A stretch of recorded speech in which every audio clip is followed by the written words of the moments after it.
Our second speaker today will be Miss Virginia Edwards. She's speaking out of the Better Speaker Series, and her evaluator will be Miss Martha Green. Martha, if you could give us our Virginia's objectives. This particular series doesn't really have there's an evaluation guide, but doesn't have specific goals. But I've chosen some for you. Thank you, thank you. First will be whether Virginia is adequately prepared. Second, I'm going to be looking for vocal variety. And third, use of visuals. And her time is, what did we decide? 11 to 13. Mr. Toastmaster. All right. So Better Speaker Series is our modules giving educational speeches. They're designed to give practical tips on various topics that benefit all of our Toastmaster members. Virginia has been a Toastmaster for 7.5 years now. She's presenting the Select Your Topic module. Virginia Edwards, select your topic. Select your topic, Virginia Edwards.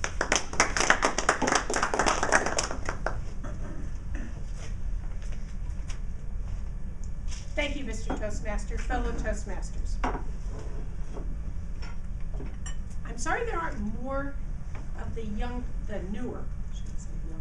newer members here today, because I chose this topic a lot because when I was first a Toastmaster, this was one of the most difficult for me.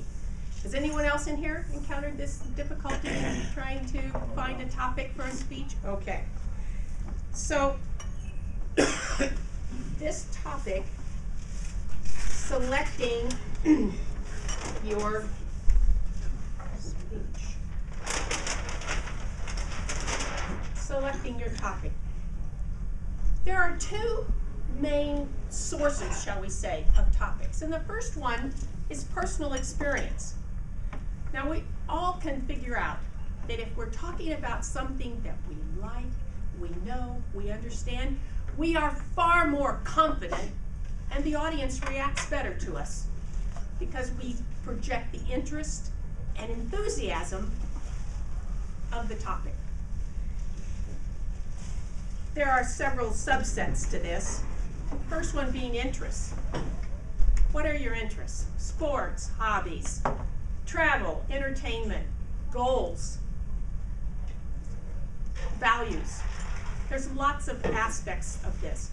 So we can see that if you're talking again about something that is really interesting to you,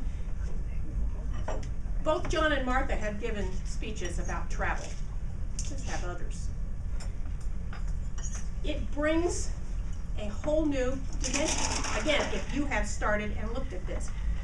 Your career, business ethics, business processes, retirement. I don't think we've had too many subjects here at speeches about retirement, either planning for it, although Jim talked a little bit about that.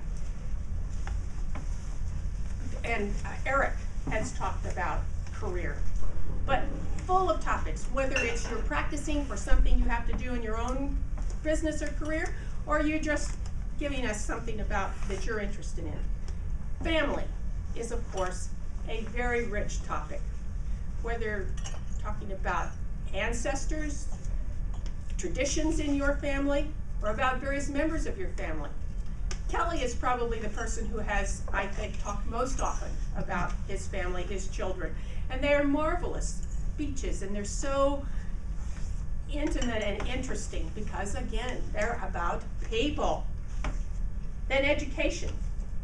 Education can be memorable subjects, memorable teachers. How did your education influence where you are today? A whole rich set of topics for this. The next section is reference material. Now, some of us in this room are old enough to remember when there was no internet and you had to go to the library to research your term paper for school. But now we have, of course, websites. I don't know if there are thousands, millions, I have no idea, but there's plenty. And plenty for researching whatever you want.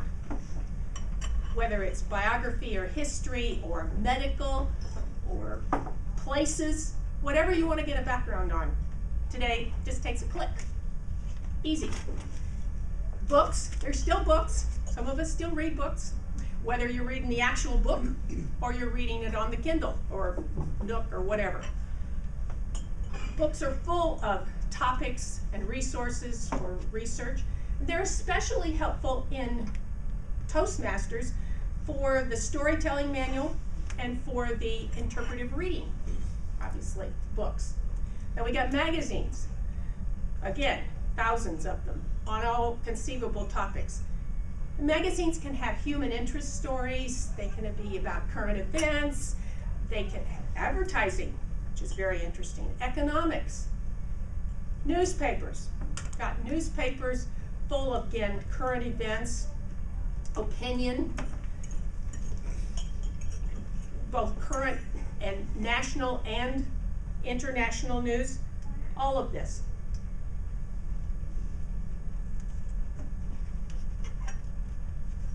And then if you go beyond,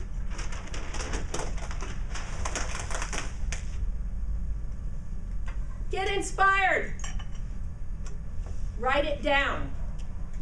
Everyone here has a different method of looking for the topic. I have heard Martha talk about having her own pen and paper and writing it down. You can get an inspiration by watching something, watching a movie, watching TV, going for a walk, maybe in the shower, without the pencil and paper. Wherever you are, and especially in travel. I've heard Martha talk about that too. That's where you sometimes get the idea. So I'm very bad at this myself. I strive to get better. But if you did this all the time, always were writing things down, then when it comes to having a speech, you'd have, oh, I'll just go pull it out of my file. Maybe not the speech yet, but at least the topic. Because many of these can be from different, for different purposes, for different types of speeches. Now before I go on to the second section of this, selecting your topic, there are many experienced speakers in here. And for the sake of the rest of us, has anyone got any suggestions of other ways that you come up with topics? John? I'll hear things on the news. Oh, there you go. Radio. Yeah, absolutely. Or radio, etc. Taylor? I think using each other's resources and just asking other people, you know, what are topics that you've presented on before in your past, just kind of using that to spur your Now own there's a very ideas. good idea, one I didn't think of either. Very good. Wonderful. Anybody else? I get mine from a lot of these crazy emails that go through. Oh, yeah. Open it up. We all have Things I those. never thought of before. Exactly. Source of jokes too. Well, at any rate, that's a good one. And it does inspire you when you hear other people in the club talking about various things. So the next step, after you have this topic, is narrow it down. Sometimes this is the most difficult. First, especially when you are giving a speech somewhere else, because you know this audience pretty well. You just don't know who's going to show up every week. But you need to know what your audience likes or what they're interested in. How many of them, what the age range, and if they're familiar with the subject.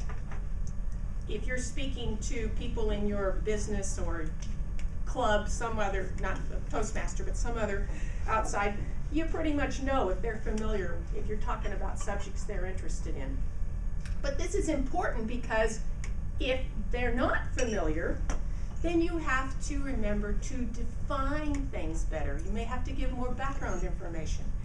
And please, don't use the acronyms, unless you're talking to your own little work group and everybody understands the acronyms. But that's something that all of us have to remember. We become familiar with them, and that we think everybody else is.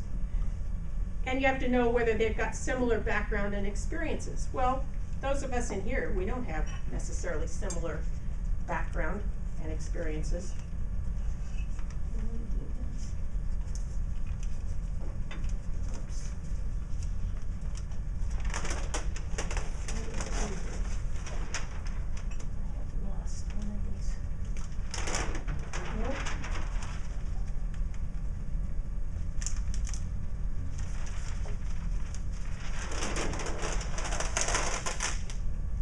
next thing to evaluate is the occasion. Is there a theme? What are you asked to talk about? Are you speaking at a wedding? Are you speaking at a funeral? And if you're speaking to an outside group, where are you in the schedule? Are you first, so you gotta wake everybody up? Or are you the last person before they go to lunch? Or perhaps dinner? Or perhaps get to the comic entertainment of the evening? And then what's going to happen like right after you speak? All these are important for you to know and understand when you're trying to prepare for your speech.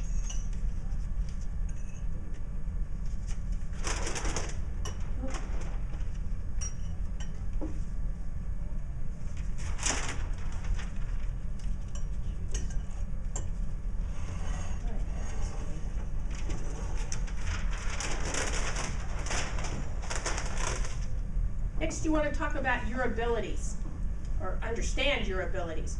How much enthusiasm do you really have for this subject? Are you really interested in it? I mean, you're not going to find me up here talking about hockey. I know nothing about it, nor do I care about it. I have no interest in it. Nor do I in motorcycles, like many of the gentlemen in this particular club. How's your knowledge of the topic? Now, you can do research on topics, and that's fine as long as you have some interest in it to begin with. You don't have to know everything about it. Again, we got that internet, remember? But you should have some foundation or some idea, because otherwise your credibility isn't there. And the same with the authority, especially if you're speaking to an outside group. If they're not going to have you be talking about, well, they're going to have me talking about engineering or something like that. They might ask me to talk about real estate, which I know a little bit about. So we all need to be careful and understand the topic that we have chosen. But again, after you choose this topic, you need to be specific. One of our challenges here in Toastmasters, and with good reason because it happens in the outside world, is you have to speak in a certain time frame. So we have many examples of people who gave speeches about their travels. They didn't talk about the whole trip. They talked about a specific part of it. The same when Laura was talking about her marathon. She's going to do that in several stages. We only heard about the preparation so far. So you always have to narrow the topic, and that's very key, because many topics are way too broad. And then hopefully you will have enough subpoints that will flow and make sense. I don't know about you, but once I get a topic, that's the hard part for me, but once I get it, I can usually write the speech. And the problem is, if you know something about it and you're interested in it, you have way too much information. And so this is so important, is to cut, and to cut carefully so that it all makes sense and flows. So if you do all of this, you take your personal experience, you take your resources, and consideration of other aspects of it, then you're going to come up with an excellent speech topic. Mr. Toastmaster.